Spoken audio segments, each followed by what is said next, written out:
Welcome everyone to Tales from the 90s. Your retro time machine back to... I've died already, apparently. Don't mind that. We'll try this again. Your retro time machine back to my favorite time period, the 90s. We're working our way through, obviously, the 1990s. I pick a random month and year and talk all about it, look up some facts, give some personal memories. I've got a lot to talk about in this episode. We're on episode number 53. We're going back to October of 1994. Let's go. Viewer warning. The following program contains material that may be too intense for some viewers. Parental discretion is advised.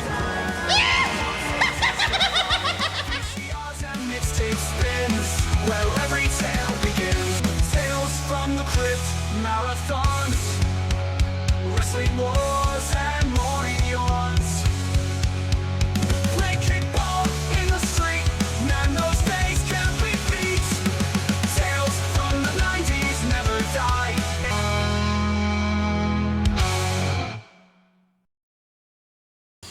Yeah, October 1994 was 31 years ago, believe it or not. It does not seem real.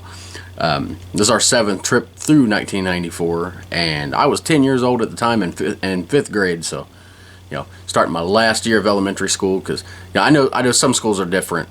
Some schools, elementary school goes till 6th grade. Ours always went to 5th. Boy Meets World, which I'll be talking about a little bit later, I believe their 6th grade was like middle school or something. I don't know. I don't know what it was, but anyway, they're starting high school in this, and they don't. It seems like they skipped a few years or something. But anyway, we'll talk about that in a little bit. Hope you guys enjoyed the bonus episode that came out last week. It was my top 10 horror anthology shows and my top 10 horror anthology movies. It was fun putting that list together. Speaking of bonus episodes, next month, we're in November now. We're in October, talking about October. I'm recording this in November, so there will be a bonus episode. It'll be out Thursday, November 13th, and it's just all about video games. I'm not ranking anything, just giving my memories of all the game systems I've had, games I've played. It's not going to be like, these are the best games of all time, and there's a lot of games that people love that I probably won't talk about because I haven't played, because it's me. I'm planning on having my wife on the episode, do a small little interview about games, and I'm also planning on having a couple of my brothers call in radio show. Josh said that he would do it sometime this coming weekend, so hopefully I can get him on the phone and I'll just have a conversation with him about our favorite. I'm not technological on here. I don't have videos and stuff. It's just gonna be him holding my phone up to the microphone. And thoughts on video games and some of his favorites, and maybe some stuff that I haven't played and stuff he's playing now, because I think he has a PS5. PS4 is the highest I go on as far as new technology. But yeah, that'll be a fun one. Hopefully he can join me, and hopefully I can get some other people to join me too. It'd be pretty cool to have guests on again. I don't do that often on here. It's normally just me blah blah blah in front of a microphone, just like now. But anyway, that's the bonus episode. We're going to get into this episode because, like I said, I got a lot to talk about. First thing off, we're going to talk about wrestling. Last week, there was no wrestling news at all for that month, so we didn't talk about wrestling at all. But this week, I'm going to talk about a little bit of wrestling. There was one pay-per-view this month. Of course, being October, WCW had their Halloween Havoc. I believe the dogs don't like Halloween Havoc, I guess. It was their 6th Halloween Havoc. It was from St. Louis, Missouri on October 23rd. And a title change that happened pretty wonderful. The team of Paul Roma, the world's greatest four horsemen, teaming with Mr. Wonderful Paul Orndorff. That's where they got their names, because it was Pretty Paul Roma. I don't know where you get your pretty from. Even the girls didn't like him.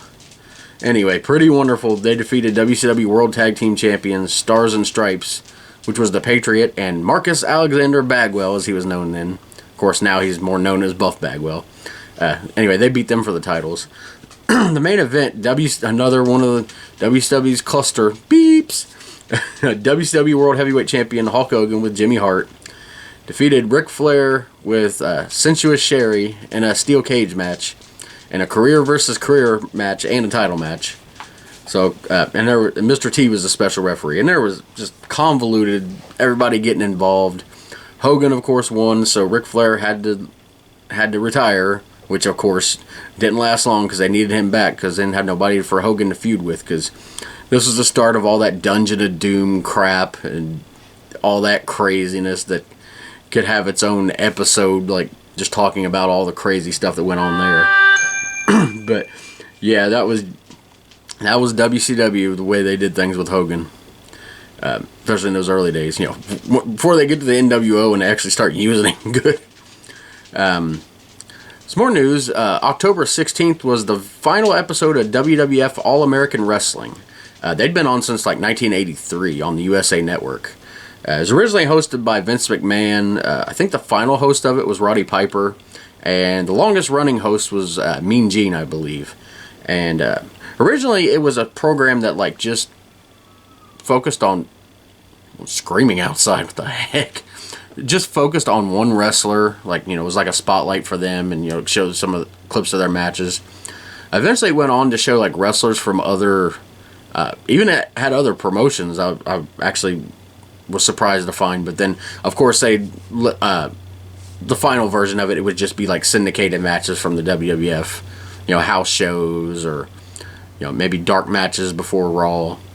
But yeah, it ended on October 16th, and then the following week they started a new show called WWF Action Zone, and of course that would change to Superstars, which is used to be a show and would be a show again. That's like a name they kept for shows, and of course they always called their wrestlers the WWF WWE Superstars. They're actually calling them wrestlers again now that Vince McMahon's not in charge. But yeah, it was on one of those Sunday mornings, like WCW had their Worldwide or WCW Pro. You know, the Sunday morning syndicated shows where they would, you know, show matches, and sometimes they'd show highlights from their bigger shows. But, you know, one of the things that for the kids to watch on the weekends to catch up that may not have got to stay up for Monday Night Raw. And one final note in wrestling, on Halloween actually, Macho Man Randy Savage made his final ever WWF appearance on Raw. You know, hard to believe. You know, he was he went to WCW, and, you know, there'd been a falling out because the way he left. You know, he didn't give hardly any warning, and, you know, he wanted to get back in the ring. He didn't think he was done, and Vince, you know, thought he was too old to wrestle. So that kind of led to a falling out. I know there's been all those rumors about, oh, he slept with Stephanie McMahon when she was underage. Nobody's ever proven that, and it don't seem like something he would do. He was too obsessed with Elizabeth. But anyway, because if that would have happened, there would have been no reconciliation attempts at all. There was an attempt later on. He was on the cover of, what was the... How many lives am I going to lose during this podcast? I didn't turn my alerts off. Sorry.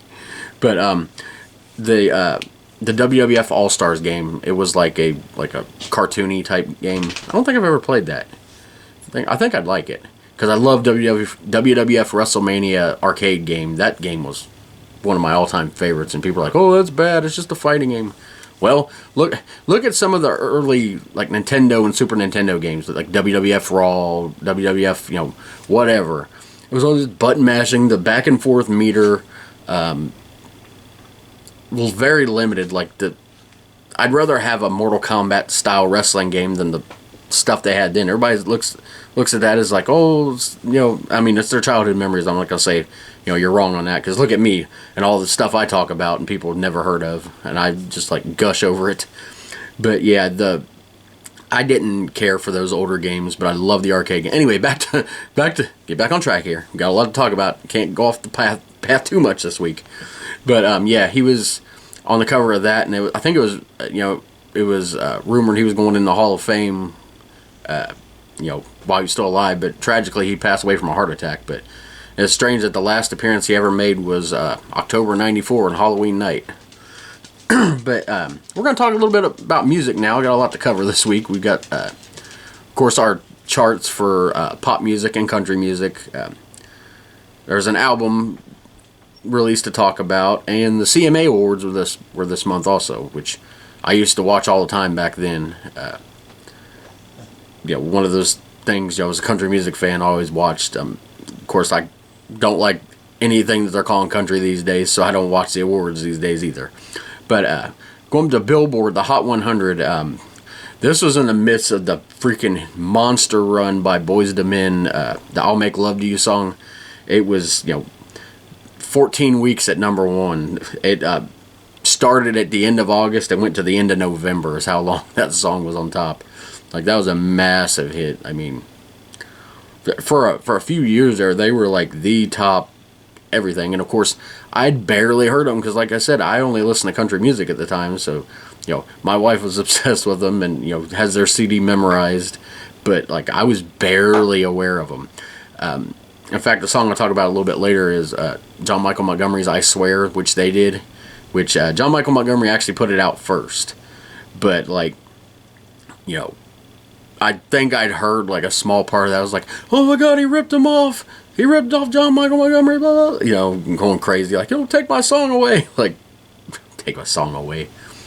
It was that big of a song that it became a massive hit for 2 acts and 2 different types of music, But anyway, like I said, I was listening to country music, so I was listening to American Country Countdown, as I always say, every Sunday morning with Bob Kingsley from 9 to noon, usually taping it on a tape, having to re-tape over another tape usually, because it's not like I had unlimited cassette tapes, which if you're from back then, the cassette tapes. And if you run out of tapes and you got some tape that you didn't like, that was like... There you go. Probably a cat outside. There's a new cat that's been trying to come in all the time, make himself at home. Will you stop? But anyway, you know the secret. If you got like a tape, like not a blank cassette tape, but one of an artist put out, and you don't like it, all you got to do to tape over that is just cover the holes that are on the top with tape. Same with a VHS. It's one of those tricks that you just thought you were like the smartest person in the world when you figured it out. It's like, woo. I mean, but hey, it worked. Anyway, the American Country Countdown. Joe Diffie's song, Third Rock from the Sun, that was a huge song for him. And it was out before the TV show and really had nothing to do with it. They should have used it for the TV show, even though I thought the TV show was, like, completely unfunny. It was a Saturday Night Live humor type thing to me, anyway. I'm sure I knew some people loved it. But anyway, that song was number one for the first week of October. And was also number one for the last week of September, so 2 weeks at the top. Who's That Man? Toby Keith. Very poignant song there. I love all of Toby Keith's stuff, but to me, my favorite time period of him will always be the 90s. From coming out with Should Have Been a Cowboy all the way to the end. And I would, even though it's technically in the year 2000, I would lump in the You Shouldn't Kiss Me Like This and How Do You Like Me Now. Although that's kind of like the bridge. How Do You Like Me Now is kind of the bridge from the old Toby that does a lot of ballads to the newer one that does the up-tempo and the rowdy, I don't know exactly what, more outlaw country type stuff, than the ballad stuff. But, for me, Toby Keith ballad from the 90s, if I had to pick one Toby Keith type song or era, it would definitely be the 90s. But yeah, Who's That Man definitely fit in that. I wasn't a father in the 90s, obviously, but I'm sure there was a lot of people that song resonated with. Sort of like I Don't Call Him Daddy by Doug Supernall, that resonated with me because, not getting to see my dad and having a stepdad that wasn't worth a crap. That song definitely resonated with me, but, Who's That Man, I'm sure hit a lot of people, dads that were divorced and, didn't have custody of their kids. Like, I'm sure that one, that wasn't just about the kids. That was, the wife, the dog, the whole house. The song says, "Who's that man running my life?" I'm sure that song really hit a lot of people, which is one of the reasons it was number one. But only number one for 1 week, because as I've said before, country music, multi-week number ones weren't normal like you see in the pop music. I mean, 14 weeks is still outrageous, but a lot of times there were songs I've never even heard of that were 4 or 5 weeks at number one, and they never play on anything anymore. But yeah, for country, more than 1 week is a massive song. Speaking of that, the next one, Brooks and Dunn, She's Not the Cheating Kind, number one for 2 weeks. One of my all-time favorite songs. Those I guess you call them power ballads from Brooks and Dunn.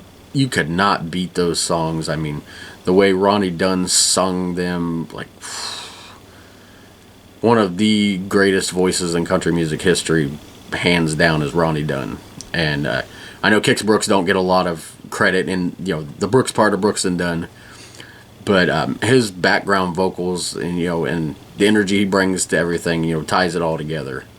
I don't know if Ronnie Dunn would have been as successful, because I don't know if he would have gotten his foot in the door. But, you know, plus like the songwriting of Kix Brooks too. You know, those two, you know, there's just something special about those two together. And then another big song to end the month with, that was number one for the final week of October, plus two more in November, so I gave it 3 weeks at the top, was Alan Jackson's "Living on Love." Alan Jackson was just pumping out like great hits, whether they were up-tempo fun songs, heartbreak songs, poignant songs like this one, "Living on Love." Just, I mean, hit after hit after hit. There's a reason why people regard him as one of the greatest of all time.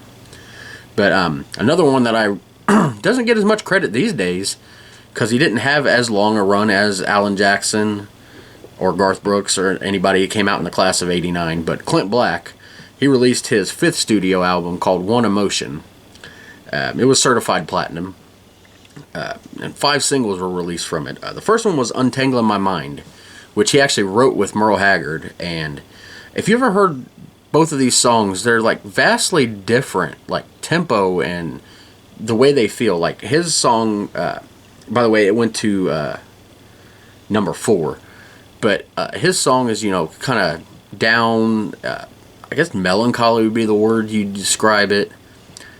You know, it's kind of a sad song. Merle Haggard's song, you can even hear him laughing on part of it. Like, he's like turning it completely different. You know, it's up tempo. He's like, you know, like, I know I lost my woman, I'm going crazy, but, you know, I'm gonna go crazy. Clint Black's, you know, like trying to come. It's weird. It's the same exact song, but played and sung 2 different ways, to where it makes it seem like 2 completely different songs. Like, I've never seen anything like that. It's really cool.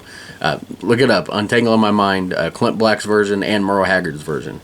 Like I said, I don't know which one came out first. Clint Black's version obviously was released for a single. I don't know if Merle's was, but I love them both. But anyway, the next song, "Wherever You Go," went to number 3. That was a pretty big song. The next one was like a massive hit for him, "Summer's Coming." It went to number 1. Obviously released during the summer, and it had a pretty famous video with like some celebrities, like had I think Howie Mandel, Joey Lawrence in it, just Clint playing on the beach, and just, you know, crazy stuff going on. It was definitely, you know, a summer hit before that became a, you know, niche or whatever you want to call it in music. The title track, "One Emotion," went to number 2, and then "Life Gets Away," or as I always said, "Life Gets Away From Us All," is number 4. And isn't that true? Life does get away from us. But yeah, definitely a great album. I don't actually have the album, but I have all those songs on my computer, and I had most of them came off of his greatest hits album. I think the only one that wasn't on there was let's see. Yeah, the only one that wasn't on the greatest hits album was "Untangling My Mind," which should have been on there.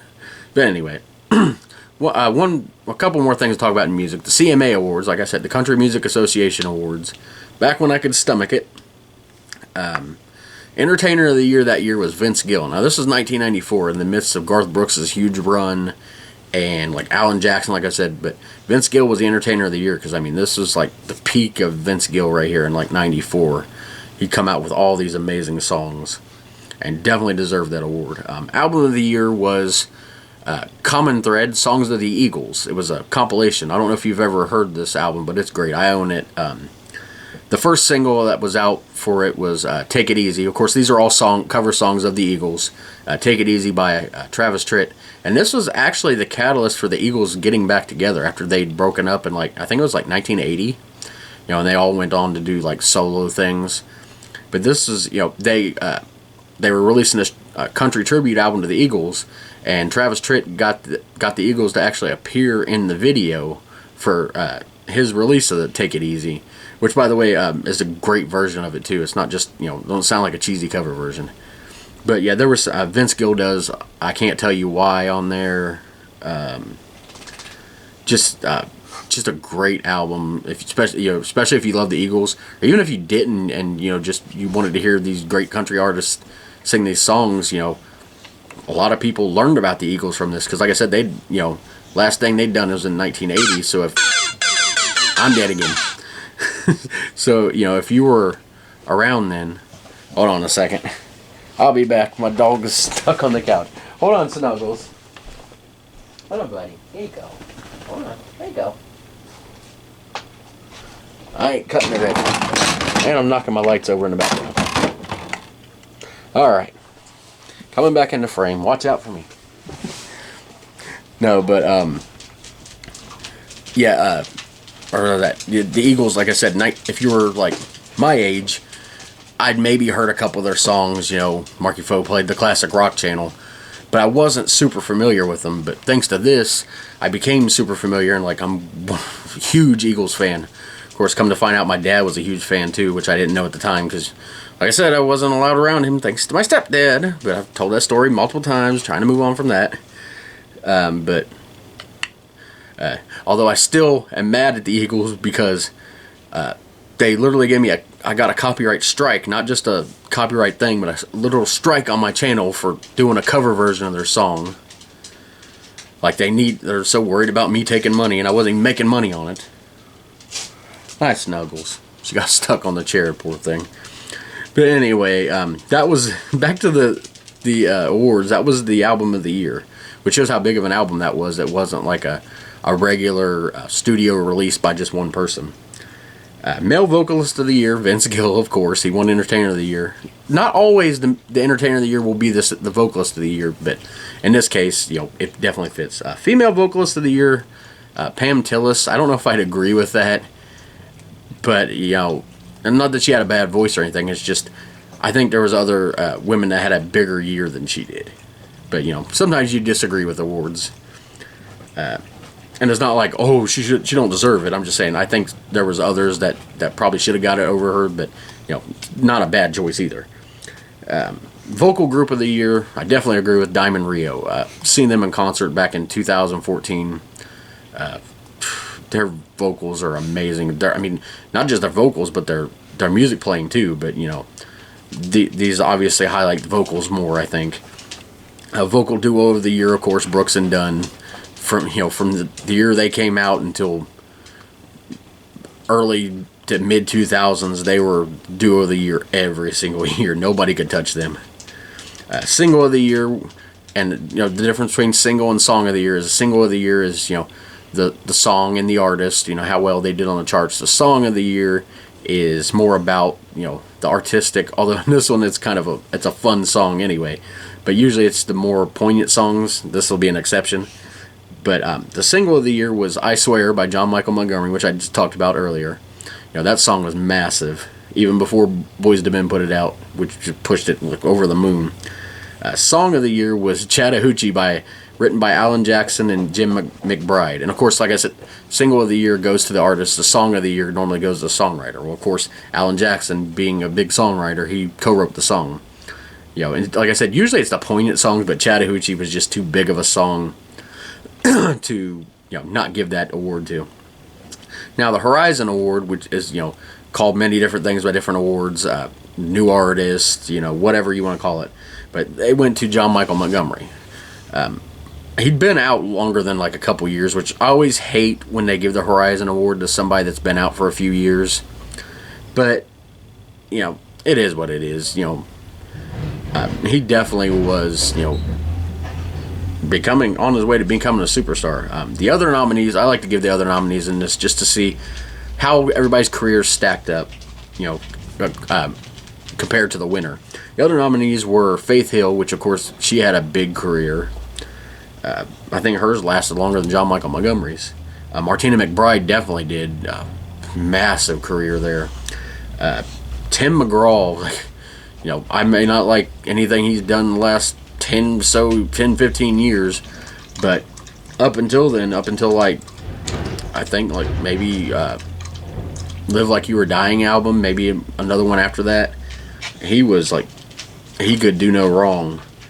And Leroy Parnell, which, you know, obviously is not talked about in the same breath as those artists, but I loved his song, especially On the Road.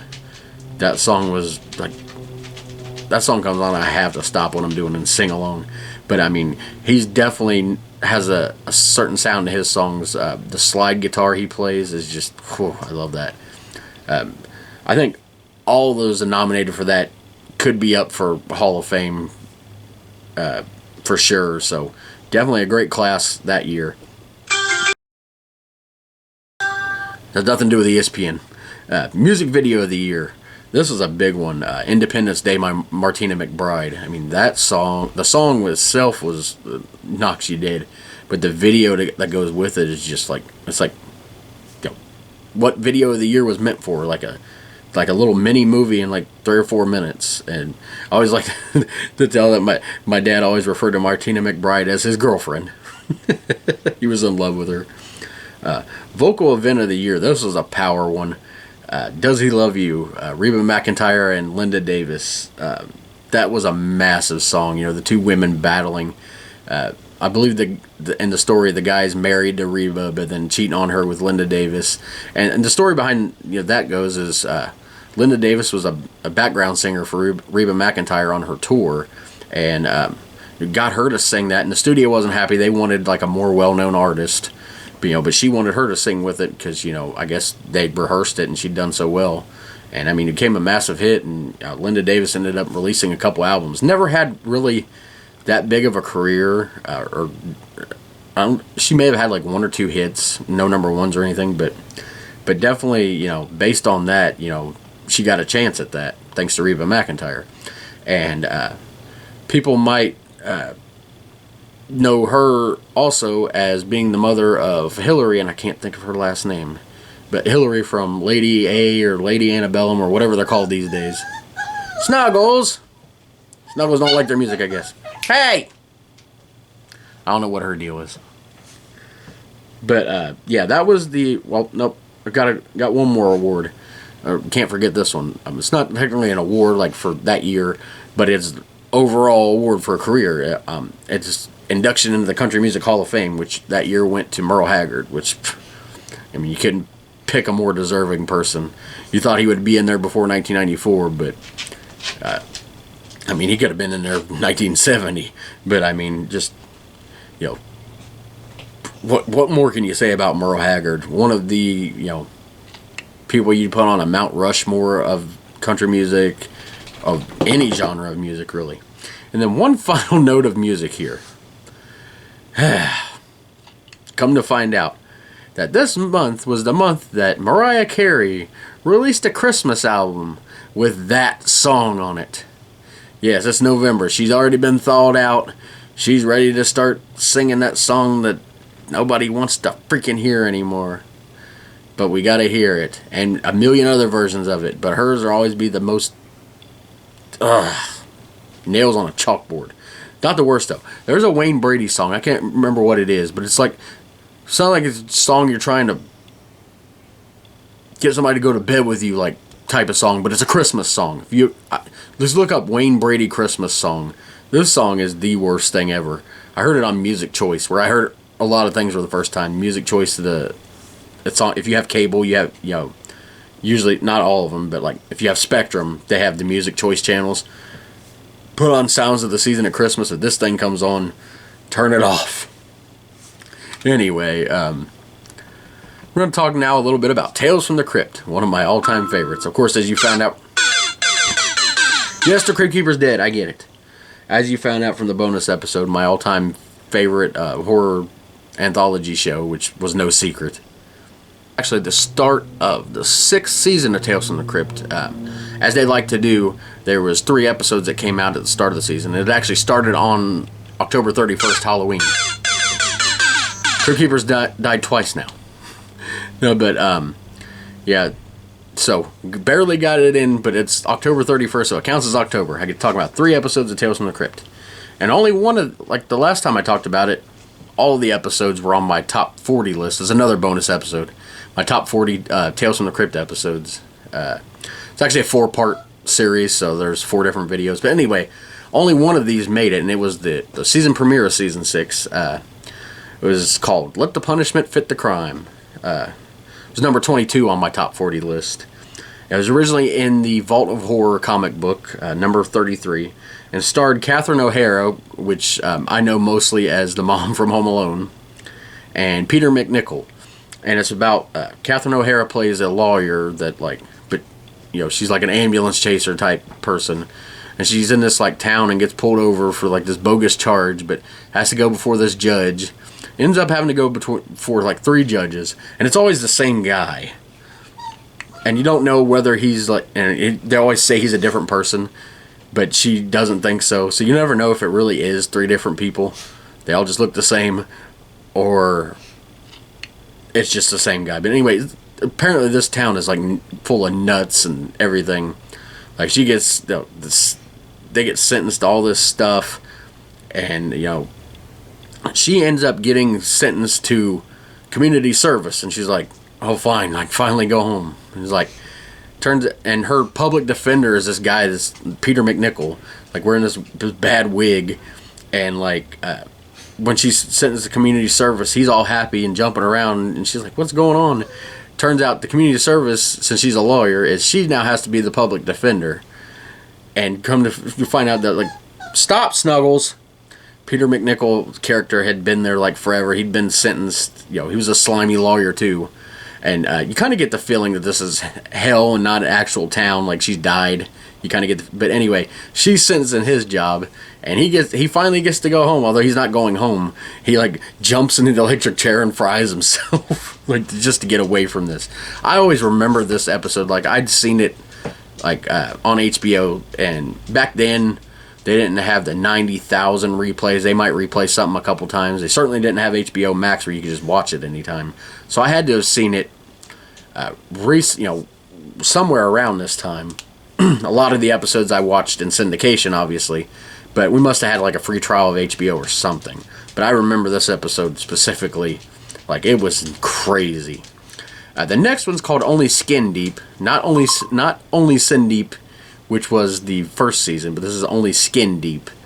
This is from Tales from the Crypt comic book number 38. Didn't make my top 10 list, but it's still a good episode. It's about this guy. He's like a violent person, and he's trying to he's at this Halloween party trying to find a date, and he meets this woman. They go home and sleep together, and come to find out that her mask isn't just a mask. She's like some kind of like disfigured monster thing, and she's even more dangerous than he is. A crazy one. Speaking of that, the next episode wasn't on my top list, but it's called Whirlpool. It's from the Vault of Horror number 32. It's an episode about a woman. She's an artist for the Tales from the Crypt comic book, which is the second time I believe they used the Tales from the Crypt comic book. As the first one was Corman's Calamity, which, you know, was a comic book artist too. But this is about a woman who's an artist, and she finds herself in this like time loop that always ends tragically, and no matter what she does, she always ends up dying the same way, no matter what she does to change it. A crazy episode. But I was looking up some stuff about food, because I always try to, you know, talk about, you know, some fast food stuff that comes out during the month and year I'm talking about. And I ended up going into this article. I found a couple of them actually about technology, not about specifically about food. There's an article on Wired.com where the author was talking about there was no McDonald's.com or BurgerKing.com, you know, and you know, because it was like the .com where everybody was starting to get websites around this time, and they contacted the McDonald's people, and the McDonald's people were like we don't see a need to have a website. We don't need McDonald's.com. Like, it's crazy to think now with the apps and everything like that at the time there's like, what do we need this for? I mean, you know, it's not like we're gonna have this thing where people can just order the food and, you know, come in and get it. Look at now. But that led me to another one. And this was actually a transcript of a seminar given by the Chicago Tribune, you know, one of the biggest newspapers at the time, from October 1994. And it was about how the internet was going to like change the whole world, and many people didn't believe this at all. No one ever thought that anybody would ever stop reading the newspaper. And they were trying to say, you know, the way the news is going to be consumed in the future isn't going to be the same. And I don't think, I never thought this would happen. And I certainly never thought newspapers would, you know, I don't know what subscriptions or, you know, buying at the newsstand or the store for newspapers is nowadays. But, like, you get your news from 1,000 different places. You can go to the actual website of the newspaper. You can subscribe to the newspaper on there. Many people just get their news from Facebook, you know, which is, of course, not always, you know, the best method. You got to look it up on Google. By the way, if you're looking up something on Google, don't ever rely on the Google AI stuff at the top. If you do, always research that further, because I found so many, like, errors with the Google AI stuff. As fun as it is to use the Google AI to make pictures, anyway, back to this. There was like a bunch of points that were made in this that just like blew my mind, like, to think about then. You know, they're talking about cable companies using the internet to deliver programs in a new way, and it's like, at the time they were talking more about the digital cable and stuff. Like, they never envisioned, like, the fact that we could have the internet connect to things and you could choose what to watch, you know, when you wanted to watch it, and stuff would be on there and you pay for it each month, and, you know, none of that stuff ever even thought about existing then. I mean, I'm sure some people thought about it, but, you know, it wasn't like mainstream people, you know, everybody wanting that. What they called video dial tone was pretty much what video chatting is today. You know, FaceTime, Messenger, Zoom, all that stuff. They called it video dial tone. You know, they were talking about that, and people were like, "What are you talking? You ain't gonna be able to talk." And because people thought that, like, the cost of this, and even the people that wrote the paper thought the cost of this stuff was going to be so massive that nobody would ever be able to do any of this stuff. You know, it'd only be rich businesses, which, you know, I'm not saying everybody has internet these days, but majority of people, I believe, do have it. You know, whether it's on your phone, home Wi-Fi, even just be able to go to the public place like the library and get on the internet. But at this time, people were like, that's not gonna ever, you know, come to. It's not gonna be used as much because people just won't be able to do it. There will be the infrastructure for it. Well, it turns out there is. They compared to email, which had, you know, had been out, but, you know, was still not widely used, compared to, like, using the CB radio, which is weird. Before the internet took over everything, I don't know if you were around back then, but computers were, like, all connected. You know, they're all connected through a mainframe. And if you were in, like, an office, there was, like, a dedicated computer department that, you know, would do all the computer work. They would do the emails, and they would do all this stuff. But they were talking about how everything is going to start changing to where people are going to be able to do this stuff on their own. You know, do their own emails, their own faxes, conduct their own business on the internet, you know, without needing a computer department, which, you know, pretty much came true. The only really computer departments they have at businesses now are maybe, like, you know, the people that are, like, work on the technology if it messes up, or, you know, implementing, you know, new stuff or connecting new things. They don't have just a department that does the computer stuff, you know, because computer work is part of every single thing you can think of. I mean, this. I don't just record this and put it out on TV. I record it, edit it on my computer, upload it, you know. Same with TV these days. I mean, I know they have still have cable, but a lot of people get their cable channels through streaming apps. You know, whether it's, you know, Hulu Live or YouTube TV, or they just watch it on the, you know, streaming on, you know, on demand, which was, you know, like the late 90s, they started to come out with that on demand stuff, and you're like, what is this? This is cool. And then, you know, fast forward 20, 30 years later, and on demand is just the way people are now. It's not called on demand, it's just streaming. But they also talked about modern day platforms like they didn't mention YouTube, obviously it didn't exist, but modern day technology things like, you know, you go to a video site like YouTube, you can start start a video, rewind it. Don't call it rewinding, just go back, go forward, play it, start it over, go to the next one.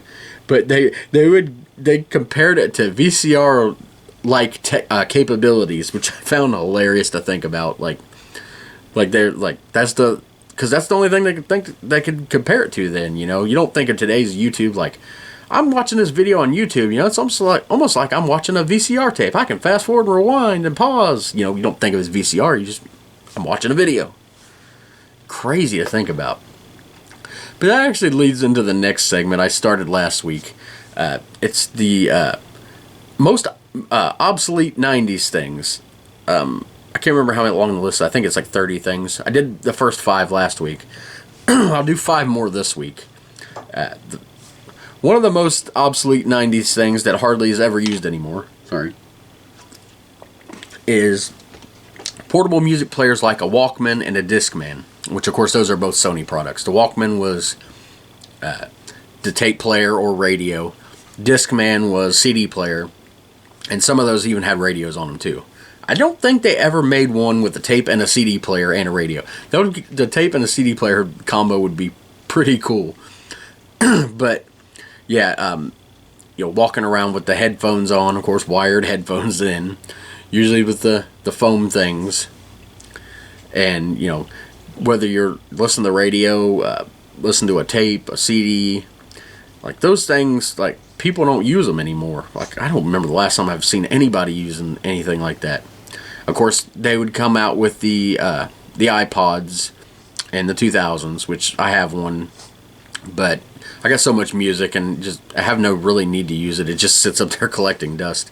My brother got it for me for Christmas one year, and I was definitely grateful for it. It was, I used it forever, but nowadays everybody listens to music on streaming and their phones, and I hate how people just sit and listen to music on their phone through the speaker and pretend that this is like good quality. Like, come on, give me a good speaker system any day. Like, and I'm not talking about Bluetooth. Those speakers suck. I mean there are some that are probably good, but you can't beat the speakers with the wires where you get the good bass and the good high quality sound. But it just kills me how people will just sit sometimes and just listen to music out of their phone speaker. I mean, even listening to in your headphones is still better than that crap. But I remember having a Walkman and a Discman. If you didn't have a Sony one, your discs are usually skipping. Even with the Sony, if you're not careful, the discs are going to skip. I remember headphones always wearing out on me. And, if I didn't have much money, I'm going to the Family Dollar and getting the cheap headphones, which you'll wear out in like a day. And if I was lucky, I'd get the Sony ones. I remember when I got the one Sony ones that went in your ears, but they had a band. It was like a black, and they went in your ears kind of like flat like this. And those things were like the best, like they had the best sound. I'm weird. I can't listen to music with just one ear. I can't talk either. I can't listen to music with just one ear, like headphone. It gives me a headache. I get like dizzy. I don't know what it is, especially if I'm walking around. Have to have both, so if one speaker goes out in my headphones, garbage. But anyway, yeah. Nobody has Walkmans or if you out there and you're still listening to a Walkman or a Discman, let me know, because I think that's cool. I still have a Discman like somewhere in my stuff, but never any reason to listen to it. I still use CDs in the car and to put it on my computer, but normally they sit in there, and I only ever actually use the actual physical CD when I'm in the car. But a couple these next two things kind of go together, so I'll lump them together: word processors and typewriters.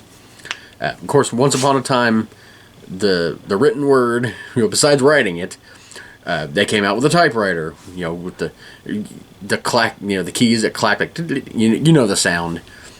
It's not the sound, sorry.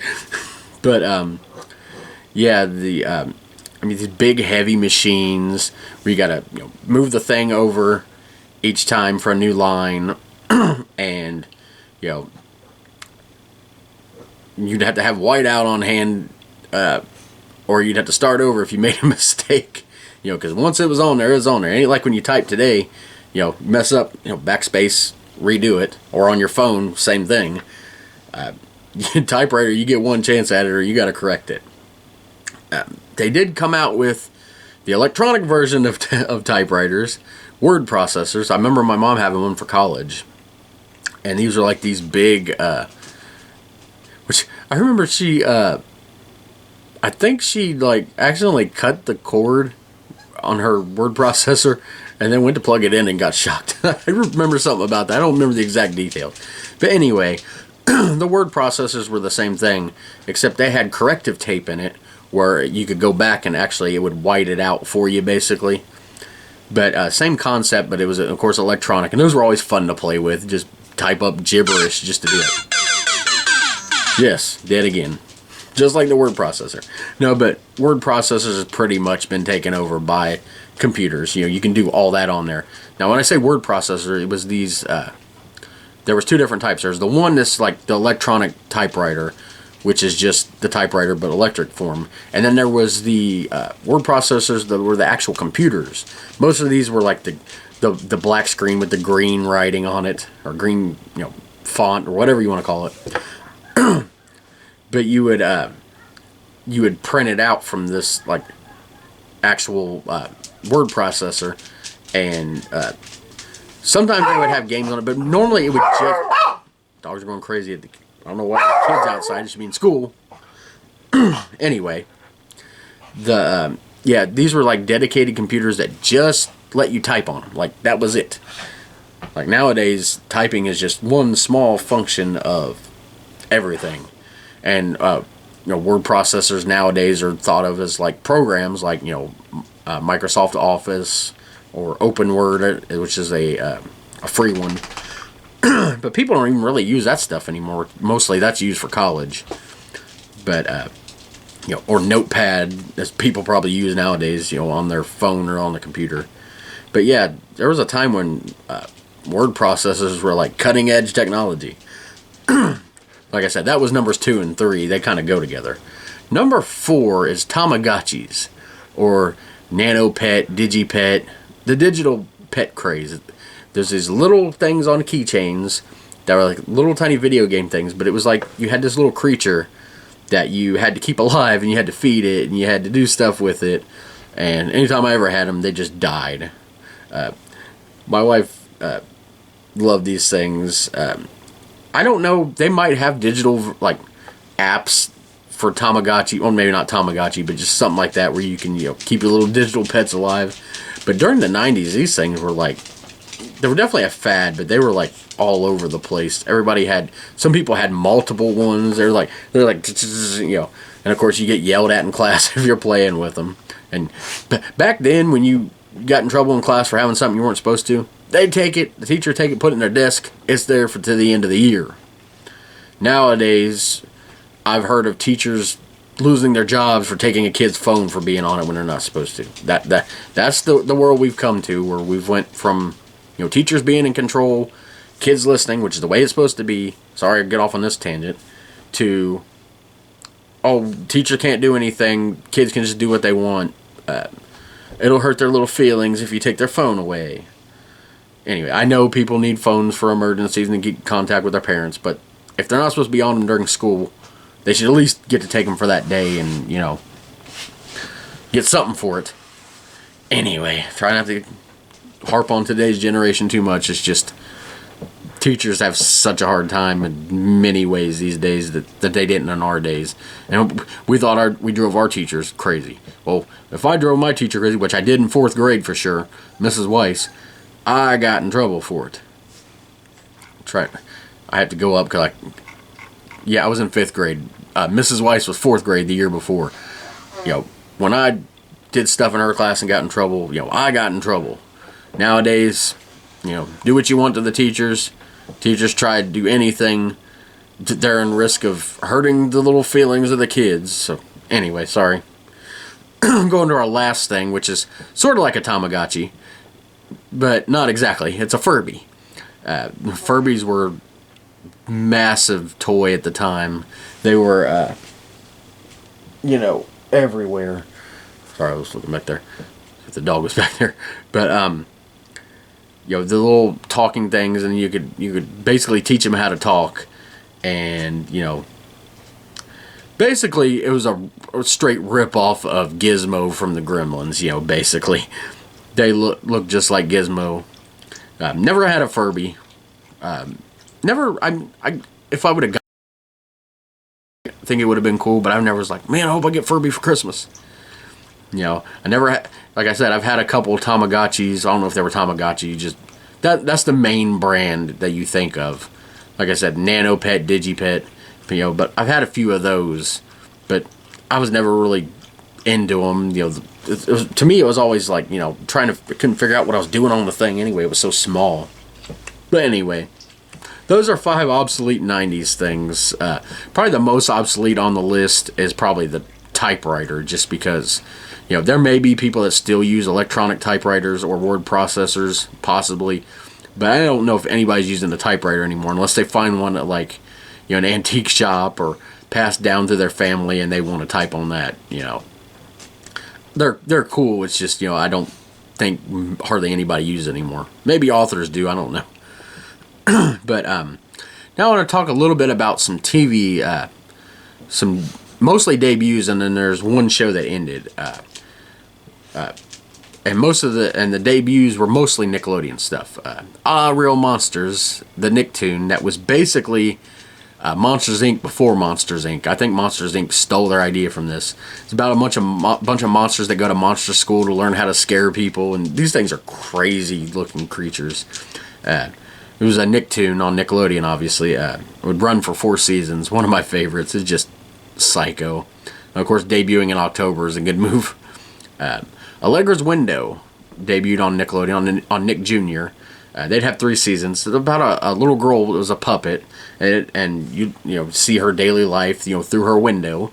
And then this show combined puppets, live actors, and animation, you know, for kind of like this conglomerate of, you know, stuff for preschoolers, because Nick Jr. was mostly preschoolers. It's like the next show, although this show was pretty much for any age. Gullah Gullah Island, one of my favorites. It would run for 5 seasons. It was created by Ron and Natalie Daisy, and they were from the St. Helena Island off of South Carolina. And the Gullah of Gullah Gullah Island was, their culture was known as the Gullah culture. And this show taught all about that, and just, you know, was really, really entertaining, but also really informative. I remember even as a kid, like, learning so much from it, but not seem like we're going to shove, you know, this culture or this learning experience down your throat. It was, you know, it just came natural, you know. You had fun watching the show with Binya Binya Pollywog. And then one that wasn't Nickelodeon, was created by Disney, was Gargoyles, one of my favorite cartoons of all time. Sort of in the same vein of a Batman, the animated series from the 90s, you know, one of the darker cartoons. It ran in syndication for 3 seasons, you know, of course, about the ancient gargoyle creatures that came alive at night, and they protected the city, but then during the day they turned to stone. You know, I'm sure everybody knows what a gargoyle is. If you don't, that's what it is. You know, but that was a great, Goliath was the main gargoyle on that cartoon. And then the show that was ending was on Nickelodeon. Clarissa Explains It All, one of my favorites. They ended after 5 seasons. I recently watched a documentary about it. They were actually planning a spinoff. I think it was CBS that was doing it, called Clarissa. And there was a pilot where she goes off to New York City, I think it was, to work as like an intern on a newspaper. But they really took all the charm out of it. You know, the creator of the show said that they tried to take it over, and they didn't. You know, they tried to change everything, even the way she acts, and just it didn't work. Obviously, didn't get past the pilot.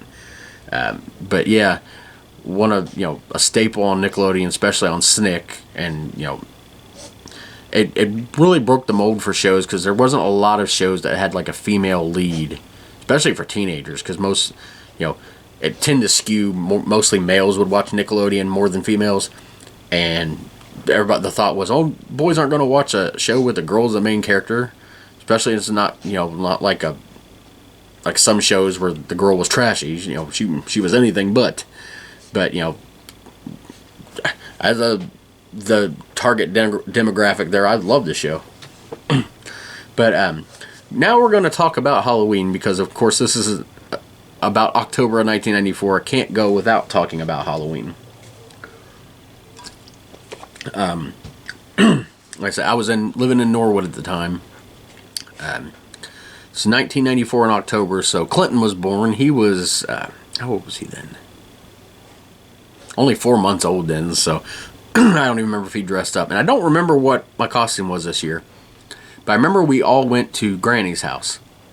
We'd go there and then go walk through the rich neighborhoods. You know, because I'm sure even today, you know, there's, you know, when you go trick-or-treating, you want to hit the rich neighborhoods, as you call them. You know, because you always got, not only you get a lot more candy, but sometimes they'd be giving out the full-size candy bars. But yeah, you would. We always had pillowcases. We never had fancy bags or got the boo buckets or the Halloween pails from McDonald's or any of that stuff, or the orange bucket. We always had pillowcases, and we would fill these things.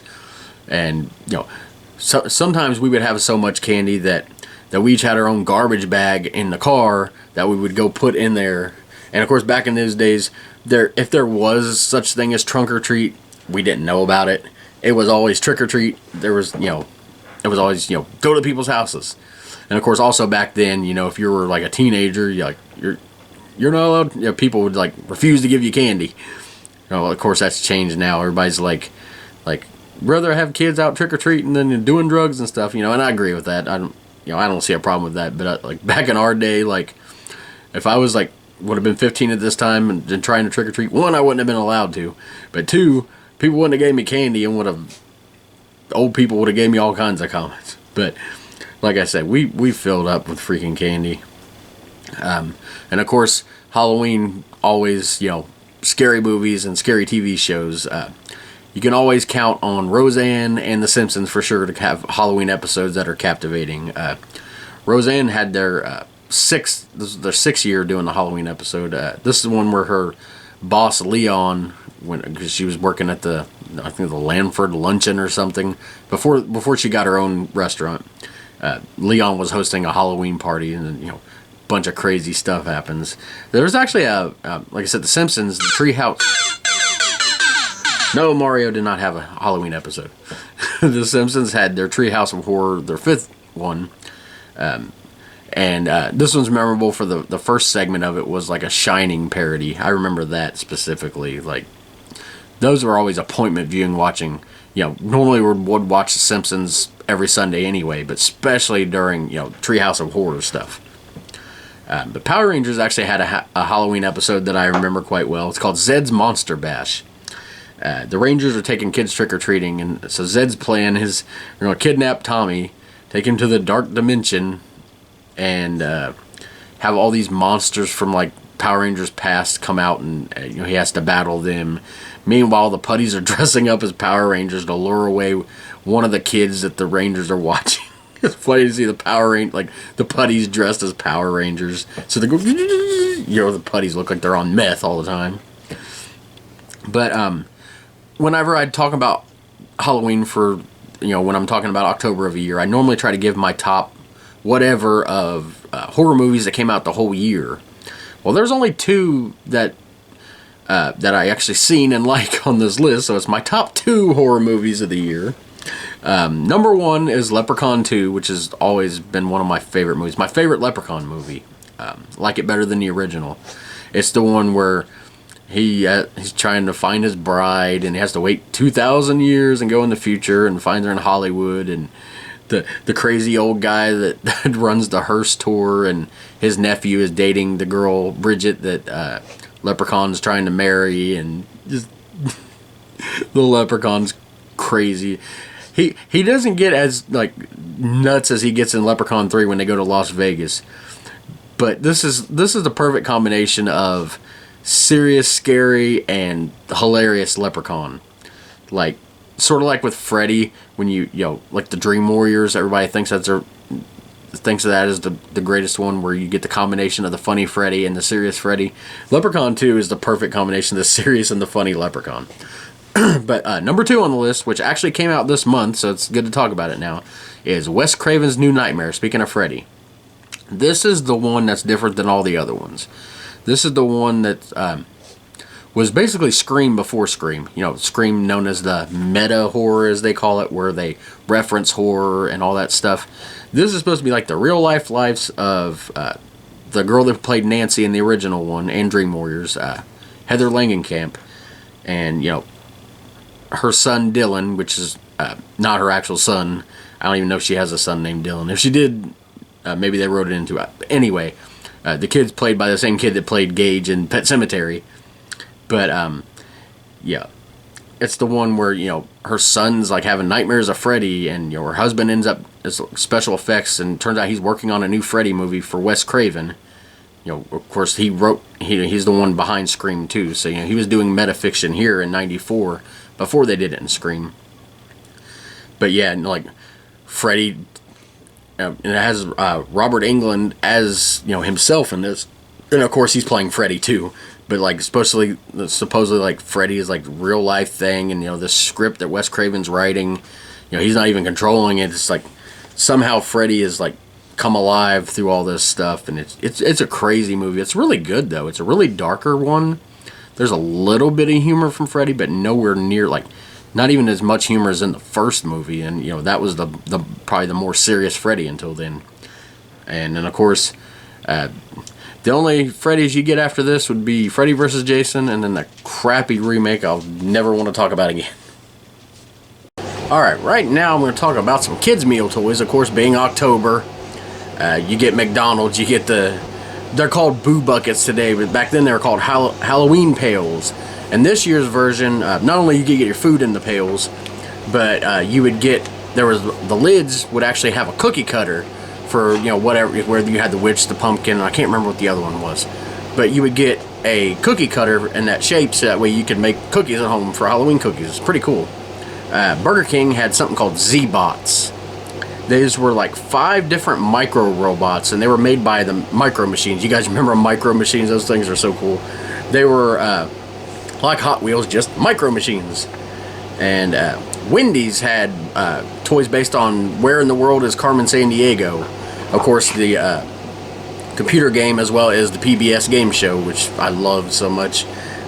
These are like spy themed toys. They would sometimes come out with these, like there was like a spy glass and like a notepad, you know, stuff like that, you know, so you could just be like you're on the show. And then Pizza Hut came out with these little mini board games based on the movie The Page Master. If you guys remember that, Macaulay Culkin voiced the kid in it. I remember my mom actually won a Page Master shirt from, I think it was like Chips Ahoy, you know, the cookies. One thing she had to like send off with her name, but she actually won a free t-shirt. I remember that. But yeah, the Page Master games, they're like little mini board games. It's pretty cool stuff. Sports-wise, there was, it's October, you think, oh, baseball, what's going on with the playoffs? Nothing. Literally nothing. This is 1994, the year of the stupid strike, where we had no World Series champion. Freaking stupid. And to top that off, October actually started NHL lockout, which is just pretty much like a strike. So not only there's no baseball playoffs, but no hockey either. I think it was like 102 games that year they didn't have, or 102 days, something like that. There's the NFL still going on. We just finished week 9 at the end of this month. Leaders for the AFC were the Dolphins, the Browns, and the Chargers. The Bengals, my team, they were the only team that was winless. They were 0-8. Somehow ended up finishing ahead of the Houston Oilers, though. They only won 2 games that year. We won 3. Our coach at the time was that freaking horrible Dave Shula. Oh, he was horrible. The son of the great Don Shula, for the greatest coach the Dolphins ever had. They actually faced each other in this month in a game, and of course the Dolphins won. But that, everybody thought, oh, it's his son, you know, he's bound to be good. No, he was one of our worst coaches we ever had. The leaders of the NFC were the Cowboys, Vikings, and the 49ers. And, of course, the 49ers would go on to beat the Chargers in the Super Bowl that year. Some NASCAR news. Jeffrey Bodine won the Tyson Holly Farms 400 at North Wilkes-Barre Speedway. Dale Jarrett won the Mellow Yellow 500 at Lowe's Motor Speedway. Terry Labonte won the Slick 5500, whatever the heck that is, at Phoenix Motor Speedway. And Dale Earnhardt would win the AC Delco 500 at North Carolina Speedway. And this is the year, of course, next month is, November is the end of the NASCAR season. He won his final and 7th championship. It was actually the 3rd time in his career he'd won back-to-back championships. Obviously the greatest driver of all time, and of course, 2001's tragedy, what happened. But yeah, this is the last year he won the NASCAR championship. Just a little thing about video games. I know we're gonna have that bonus episode coming up, but Sonic and Knuckles was released this month for Sega Genesis. It's the 4th Sonic main story game. Of course, there's been Sonic Spinball, which is one of my all-time favorite games, and stuff like that. But this is the 4th main game. The story was originally supposed to be part of what came out of Sonic 3, but due to time constraints and cartridge limitations, they had to actually split it into 2 games. But they did release an adapter where you could connect Sonic 3 and Sonic and Knuckles, and you could even connect Sonic 2 and play as Knuckles in that, which is pretty radical technology at the time. Even now, you can't take a game and put it into another game and put them together. That's pretty cool. But yeah, Sonic and Sega Genesis were just running on all cylinders right there. I'd already talked about one movie that came out this month with Wes Craven's New Nightmare. But another movie that came out had nothing to do with horror at all. It's one of my favorites. I owned it on a 3-pack of kids sports movies. It's called Little Giants, starring Ed O'Neill and Rick Moranis. Moranis? I said that. Yeah, I said that weird. Moranis. Moranis. Rick Moranis as these brothers that coached the team. Of course, Ed O'Neill was the more popular one. Of course, him more as Al Bundy. He scored 4 touchdowns in one game for Polk High. But anyway, yeah, he coached the Cowboys team, and then Rick Moranis coached the Little Giants, and he was like a ragtag team. One of those stories. They had a ton of them in the 90s, but I loved them all. Where you'd have a team that was just bottom of the barrel, and they would end up, just a bunch of misfits, and they ended up coming together to win. Probably one of the most famous examples of that is the Mighty Ducks. Yeah, but this is pretty much the Mighty Ducks of football. I'm not sure which one came out first. I think Mighty Ducks might have, but movies like this have existed forever, not just, these two didn't come up with it. But yeah, I love Little Giants. Didn't get too many kids football movies because it was easier to do the hockey and the basketball and baseball type things and soccer. But yeah, this is definitely a great movie that I would put up there with my favorite kids sports movies like Angels in the Outfield, Rookie of the Year, Little Big League, Mighty Ducks, all those movies. But moving on to talk about books now. It's a pretty important book in what's known as the Stephen King universe, and I'm not just talking about his collection of books. If you've read any Stephen King's stuff, you'd realize that a lot of his stuff is actually connected through different ways. Some of his stuff, only a small connection or maybe even none. But some books are, in the middle of the Stephen King universe is undoubtedly the Dark Tower series. It's an 8-book series, because they released one that came after the last one that's supposed to fit between, I think it's 4 and 5. But, it's all centered around Roland and his quartet, as they're called. It's just this group of people that he brings into they're going after the main bad guy. You got you read your Stephen King books like It, the main bad guy's Pennywise. Trying to think of some more off the top of my head.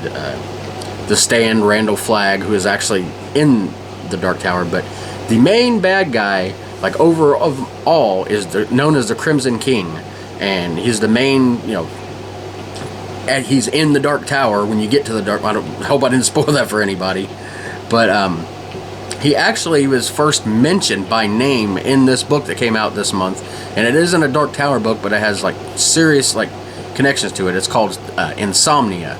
Really good book, isn't it? Like I said, it's a very important book in the Stephen King universe. It's set in Maine and Derry, I believe. Yeah, because Pennywise is mentioned many times. Mike Hanlon's a character who, of course, is the librarian in It, and also one of the kids of the The Losers Club. But they have many references from other Stephen King works, like they even have Gage's shoe after he got run over in Pet Sematary, and mentioned the town there of Ludlow. But more importantly, like I said, it mentions the Crimson King for the first time. Even before the Dark Tower series, it actually mentioned that was the main bad guy. You know, you think of characters from that, like Walter, the Man in Black, Randall Flagg.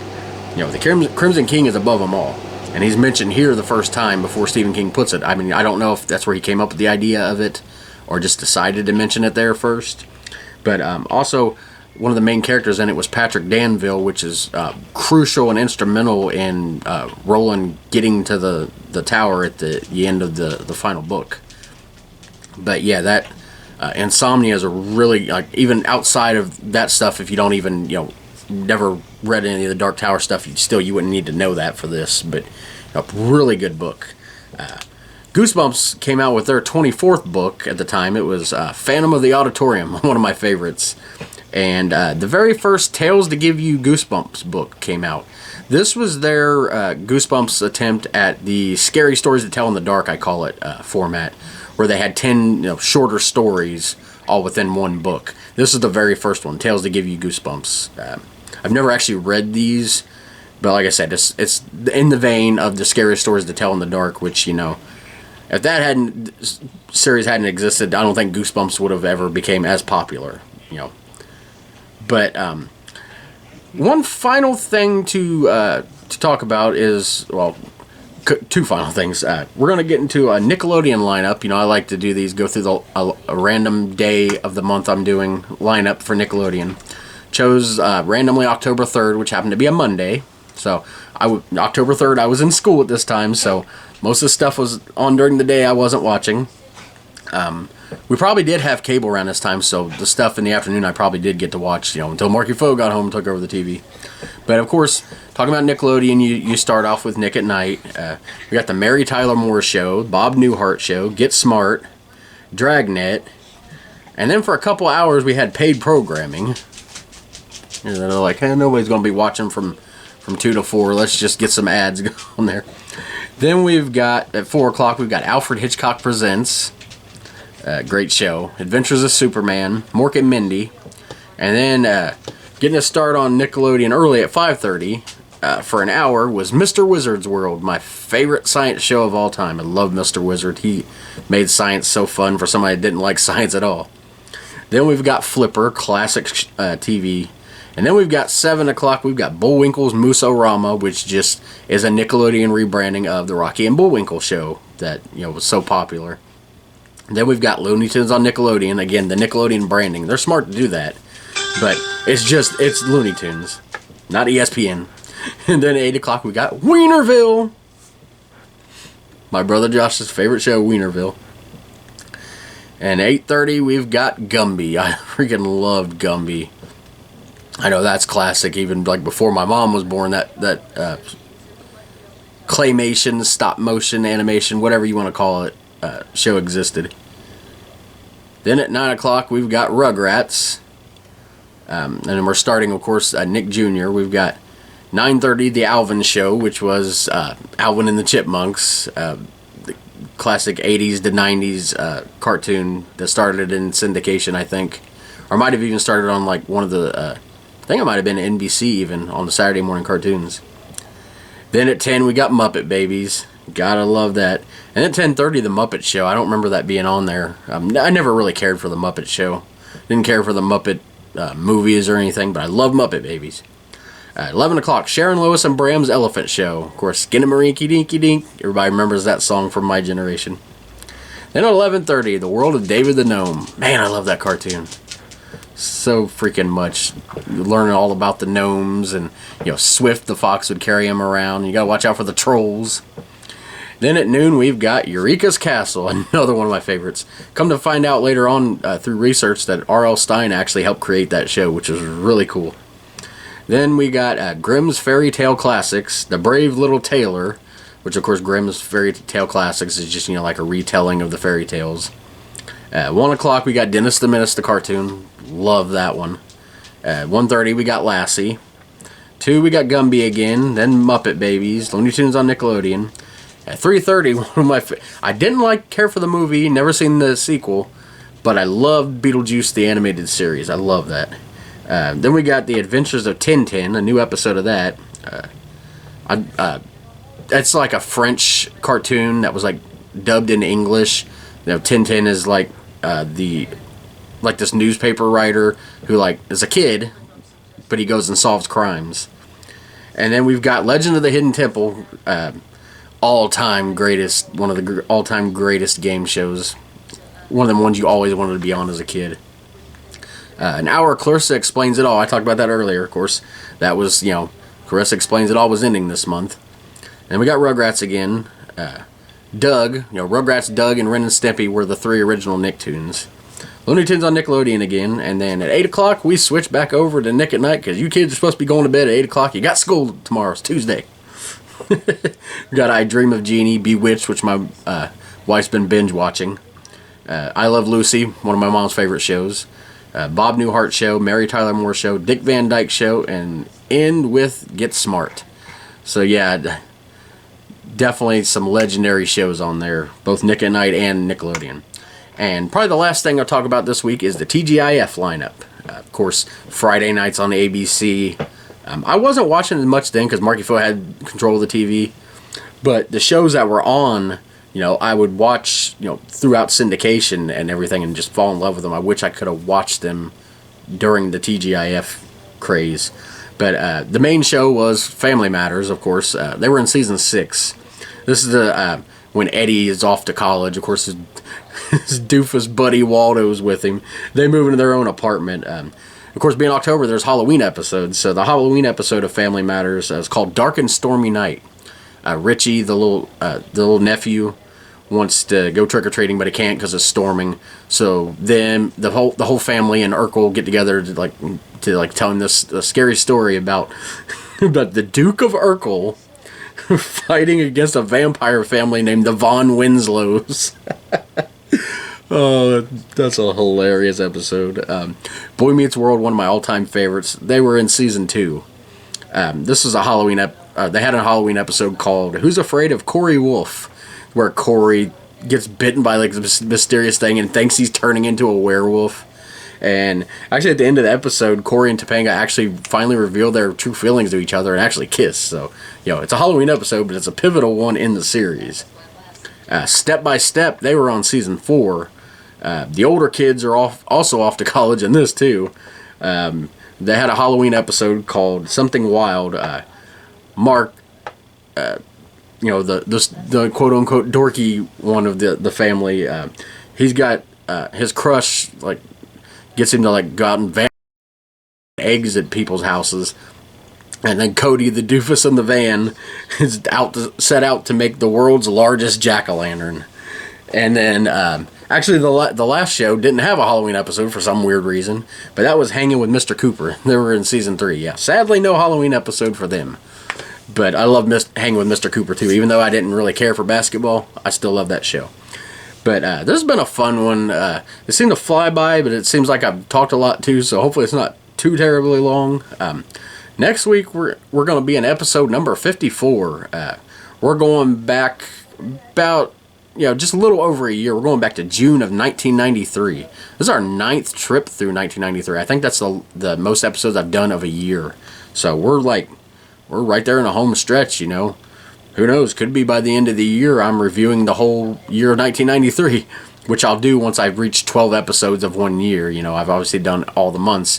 I'll do a review where I just talk about, the greatest this of the year, the top ratings of this, that type of thing. I'm not going to do a clips where I've, or talk exactly about everything I've talked about before, just give an overview of it. I've never done one. I haven't gotten through a year's worth of episodes yet, so don't exactly know the format for that, but I'm getting excited for that.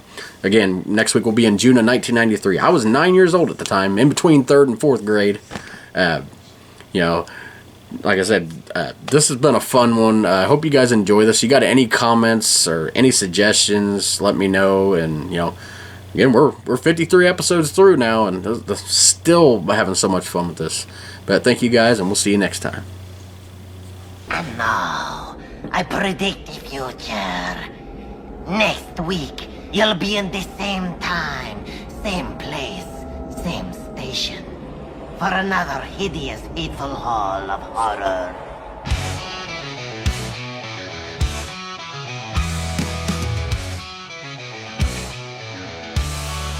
Tales from the 90's never die.